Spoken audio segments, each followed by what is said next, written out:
आप देखिए कि बिहार चुनाव में क्या हो रहा है। वहां मुस्लिम वोटों की मारामारी मची हुई है। वहां इंडी गठबंधन एक मुस्लिम वोट चाहता है।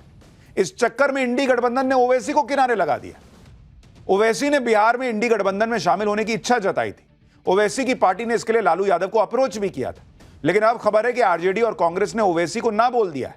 ओवैसी को ना बोलने की वजह भी आप जान लीजिए। कांग्रेस नेता कह रहे हैं कि ओवैसी की पार्टी तो सांप्रदायिक पार्टी है, उससे कैसा गठबंधन। सुनिए बिहार में कांग्रेस के पूर्व अध्यक्ष और राज्यसभा सांसद अखिलेश प्रसाद सिंह क्या कह रहे हैं।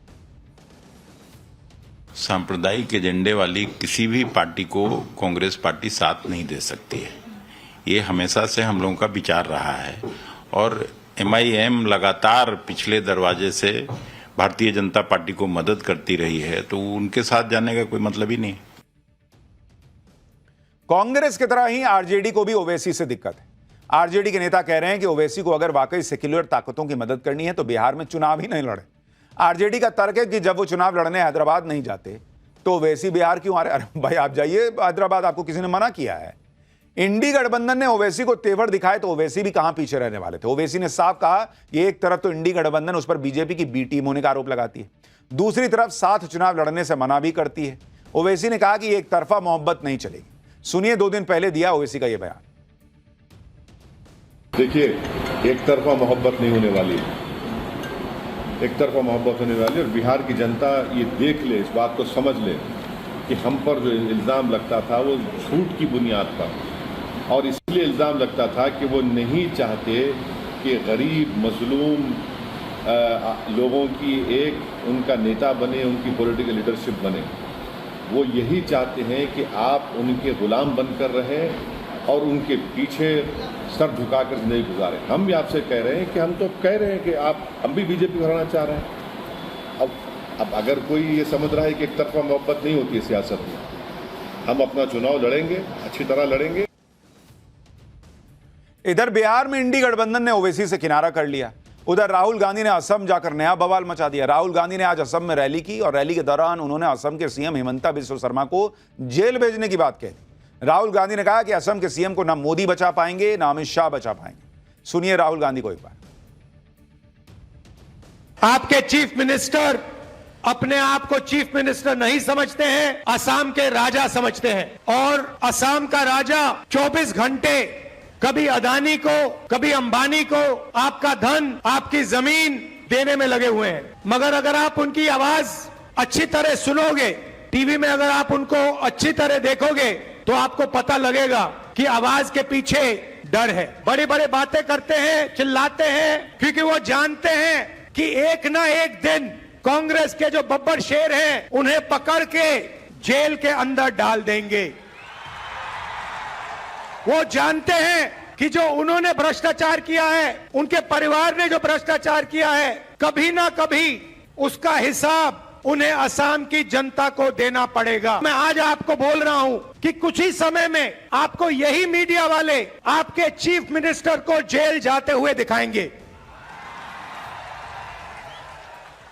और इससे उनको ना मोदी बचा पाएगा ना अमित शाह बचा पाएगा। आप देखना, वो जेल के अंदर आपको दिखेंगे।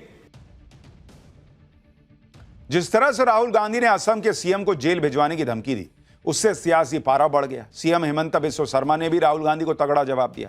हिमंता ने कहा जो खुद जमानत पर है वो जेल भेजने की बातें कर रहे हैं। सोशल मीडिया पोस्ट में सीएम हिमंता बिस्वा शर्मा ने कहा कि सुना है कि आप नेशनल हेराल्ड घोटाले में 5,000 करोड़ से अधिक की भारी भ्रष्टाचार के आरोपों में जमानत पर बाहर हैं। आपको भारत के सबसे भ्रष्ट कांग्रेस अध्यक्षों में एक के रूप में याद किया जाएगा। साफ कहूं तो आपकी बातों से कोई फर्क नहीं पड़ता, क्योंकि मैं जानता हूं और देश जानता है कि आप आज भारत के सबसे भ्रष्ट नेताओं में से एक हैं। यानी सियासी वार पलटवार चल रहा है। फिलहाल पाठशाला में वक्त हो गया अगले चैप्टर का। ऑपरेशन सिंदूर के बाद पहली बार बिल से बाहर आया है आतंकी हाफिज सईद। पहली तस्वीर में क्या दिखा है? मुनीर तख्ता पलट करने में बिजी, इधर बिल से निकले हाफिज सईद को अज्ञात हमलावर निपटाने वाले हैं क्या? आज इसका चैप्टर खोल रहा हूं। ऑपरेशन सिंदूर के बाद जो हाफिज सईद किसी बिल में जाकर छुपा था डर के मारे, वो एक बार फिर तगड़ी सिक्योरिटी के बीच खुलेआम घूमने लगा है। और हाफिज सईद ने एक बार फिर मुरीद के में लश्कर-ए-तैयबा के आतंक की अपनी फैक्ट्री को चालू कर दिया है।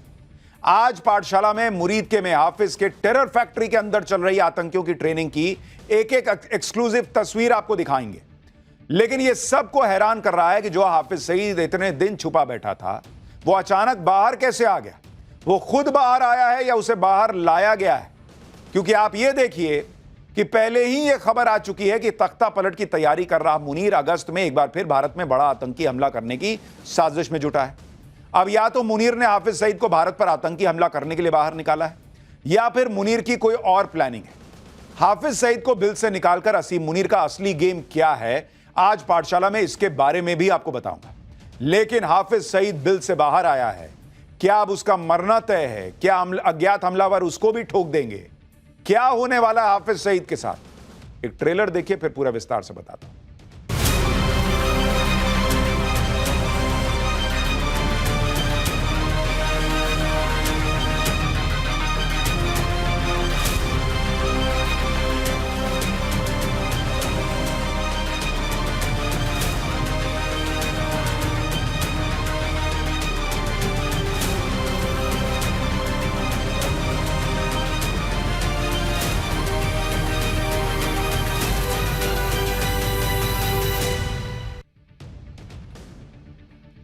जब से ऑपरेशन सिंदूर हुआ है तब से हाफिज सईद कहीं दिख नहीं रहा था, लेकिन ऑपरेशन सिंदूर के बाद पहली बार हाफिज सईद कैमरे पर दिखा है।